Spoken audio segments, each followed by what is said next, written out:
Kgsp GKS Part 2. Now, today we're going to talk about the requirements for this scholarship, selection processes, procedures, and benefits from this scholarship. Now, let us start with required documents. So, there is almost 27 documents that you need to prepare, and the forms for almost all documents are within the application link. You have to download all those documents and then you fill them, then you submit them. If a document needs to be signed by the head of an institution, you need to find that. Abide to the rules as we've said in our previous videos. Now, let us go with required documents. Number one. So, the number one will be an application form. It is required for masters, for doctoral degree, and for researchers. Number two, we need the personal statement. It will be the form 2. The way I'm talking about them, it is the way they are arranged in the application form. So if you access the application link, you can get all these forms.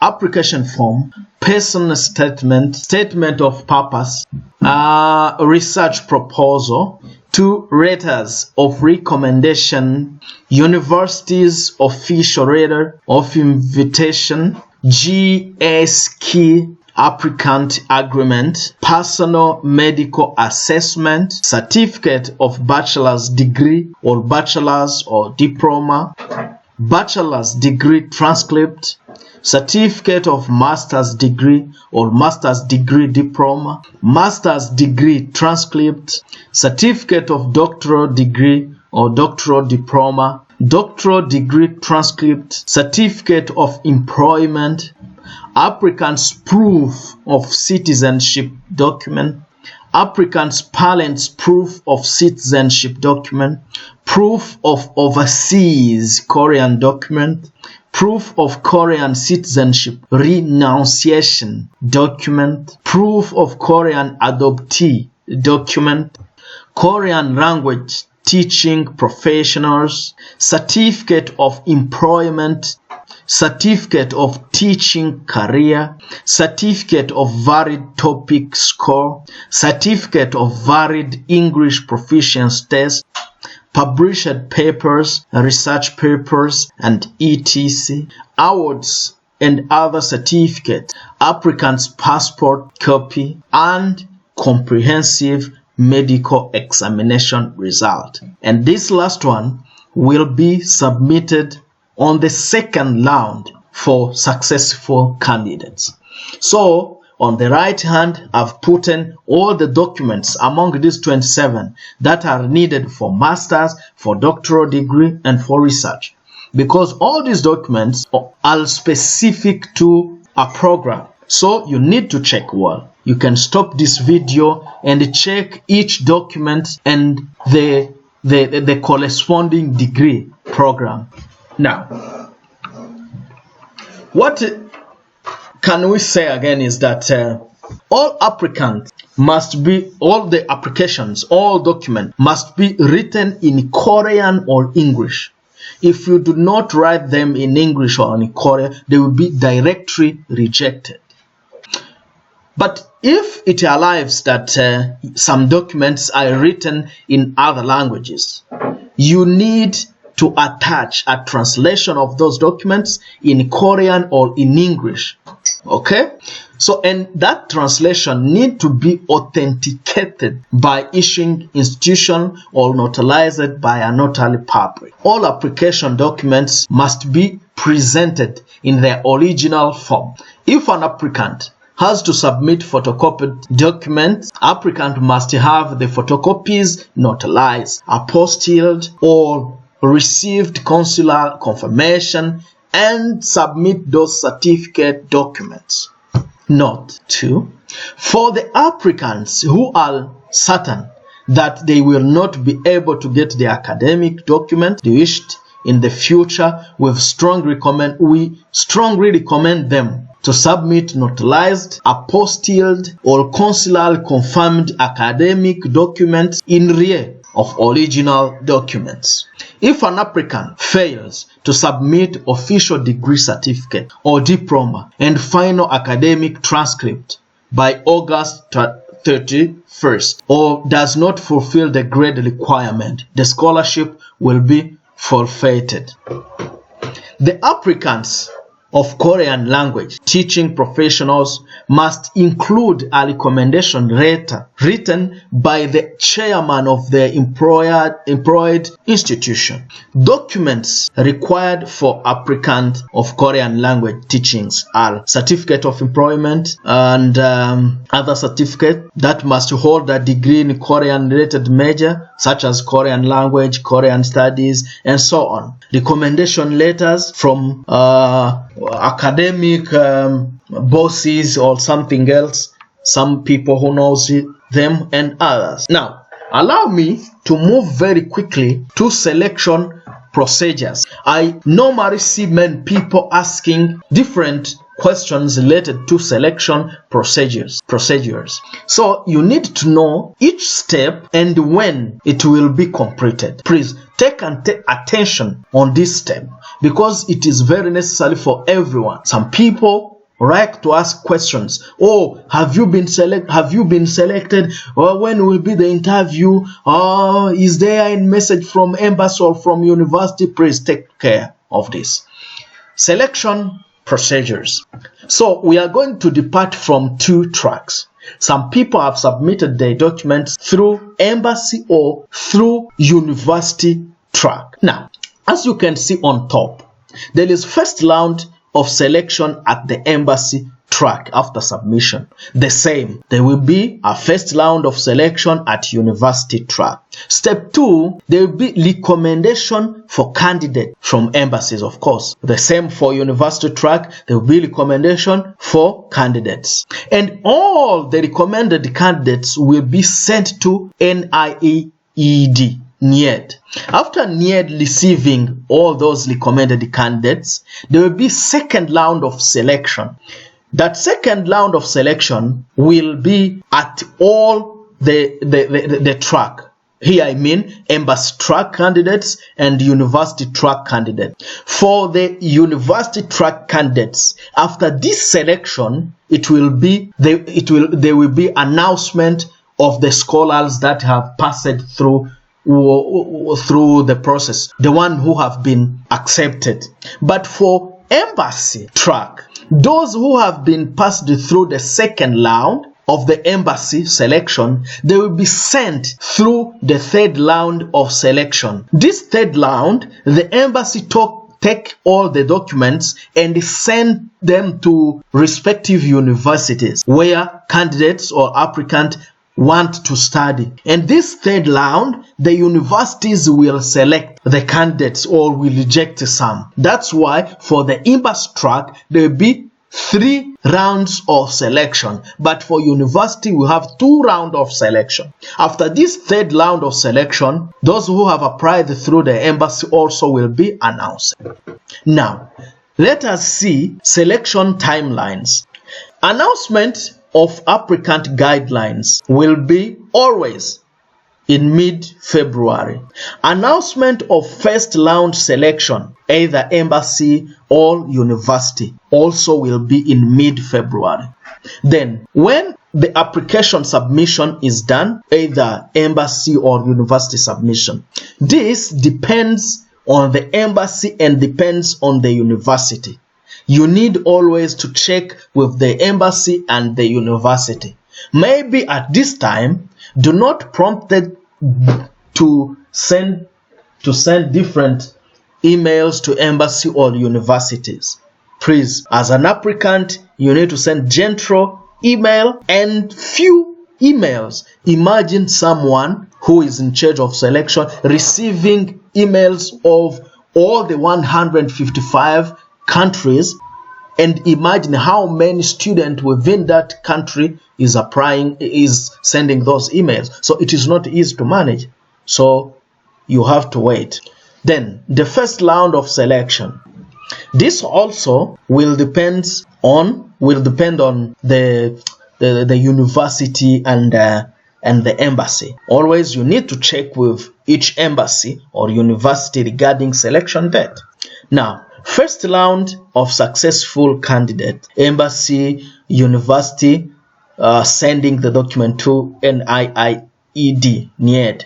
So for the embassy track, the deadline to send the selected candidate will be always April, in the starting dates of April.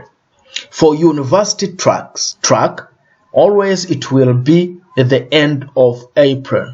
Second round of selection. For the second round of selection, the embassy track, always it is late April. But for university track, always is between mid or late May.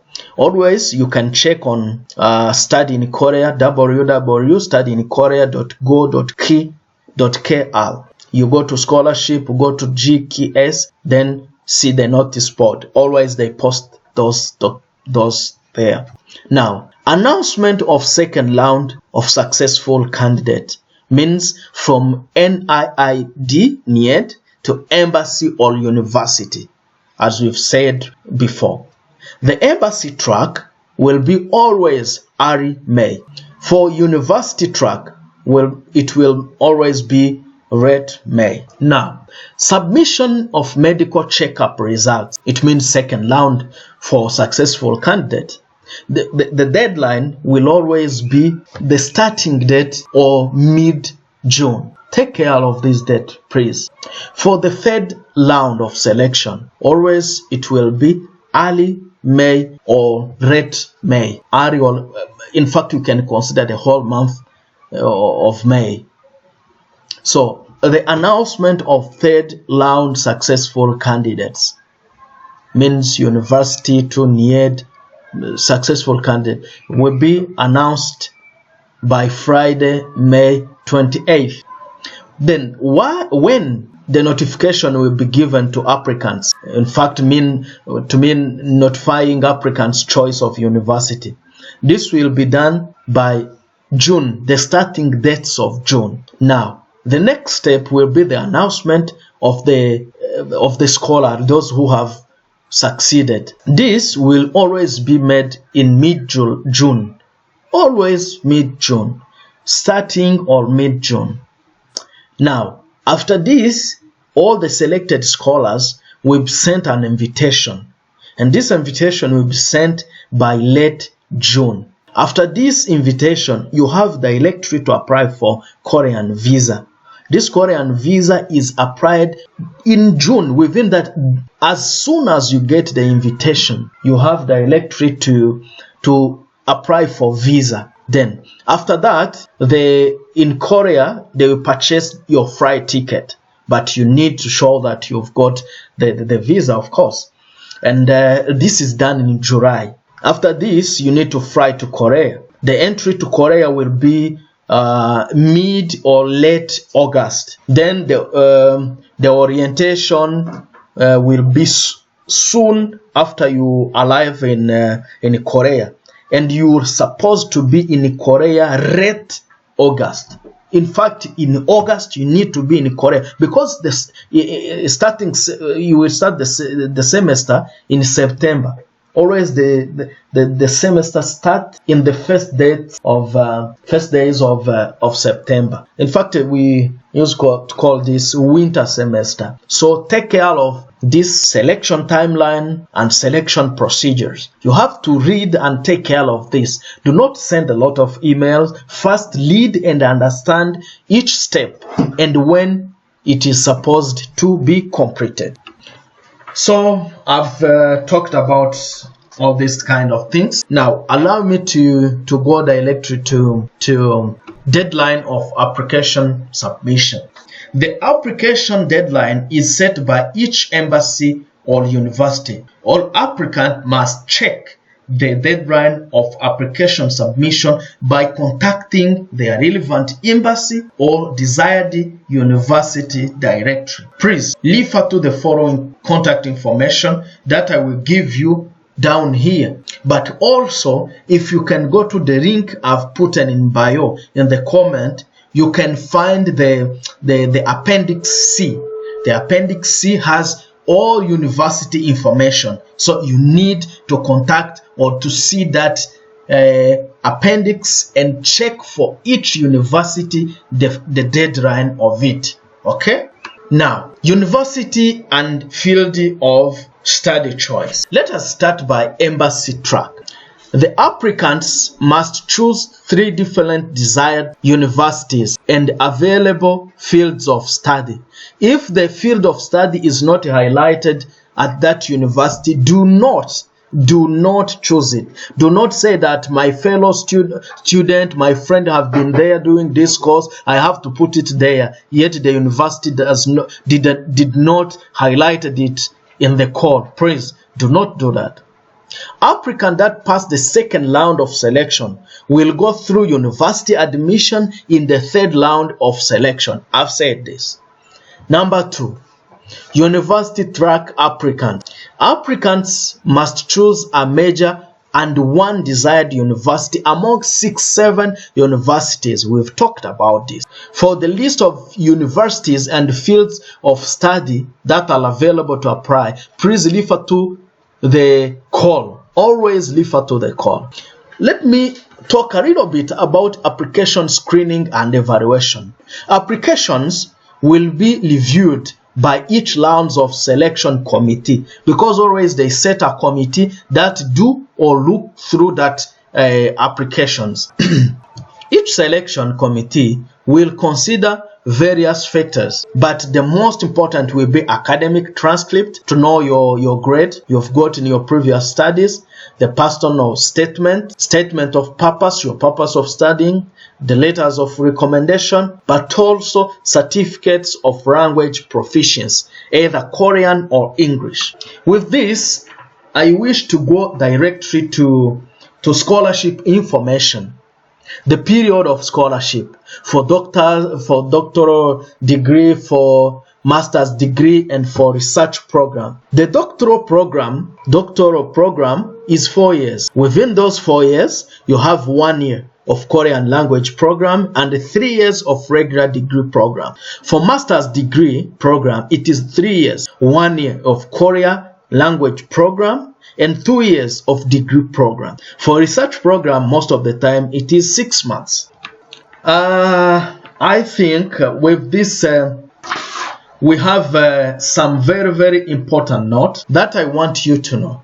You need to know this, the important.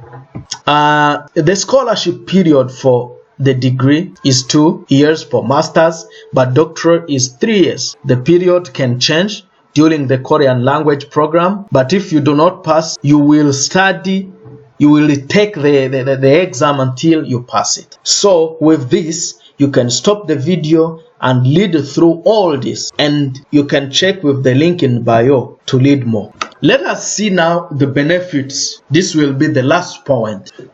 What are the benefits of this scholarship? The first thing is the airfare. They give a returning ticket, entry to Korea and return. But the people who have applied to this scholarship while they are in Korea, it means through maybe a university track, they will not receive the ticket, the flight ticket, because they will be at Korean territory. Number 2, the settlement allowance. They give 200,000 Korean won, but it is offered one time. 3, the monthly allowance. Monthly allowance is around 1 million Korean won per month for master's degrees. For PhD, for masters and PhD, 1 million. But for researchers, they are given 1.5 million per month.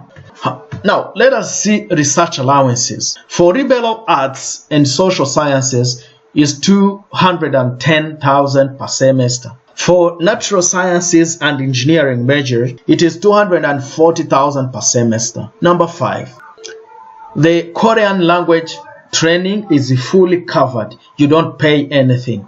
The degree program tuition is fully covered. Know that the payment per year, the school fees per year, is 5 million. That is the maximum. Number 7, thesis or dissertation, printing fee and reimbursement. For the maximum reimbursable amount for each scholar is 500,000 for liberal arts and social sciences major, and 800,000 Korean won for natural sciences and engineering and arts, music and sport major. The medical insurance is 20,000 Korean won per month. The Korean proficiency grant is 100,000 Korean won per month. Now, number 10, which is the last one, is the degree compression grant. The degree compression grant is 100,000 and it is given one time once. So for preference, what you can know is that they prefer an outstanding applicant with good scores. If your score is good for previous academic year, you are preferred. Another thing is proficiency in Korea or proficiency in English. That is preferred. Applicants who apply for a major in the field of natural science and engineering are given priority too. Applicants who apply for majors under the industrial professionals training project are given priority when they receive same marks with other candidates. Academic professors holding citizenship of developing countries, especially order recipients, are given priorities. Descent of Korean veterans have 5% more chance to be taken compared to others. Applicants from low-income families are also preferred. Applicants from who are confirmed to be third generation or post-third generation overseas Korean will be given also preference. Lastly, there are different contact information. I will post them in bio. Go and check there. If you want, if you have applied, if you want to apply through embassy or through university, go down there. You will find everything: university contact information and embassy contact information. With this, I think this is okay. Do not forget to subscribe and share this. If you have a comment, a question, do not hesitate to leave it in the comment for direct answer. Thank you. Bye.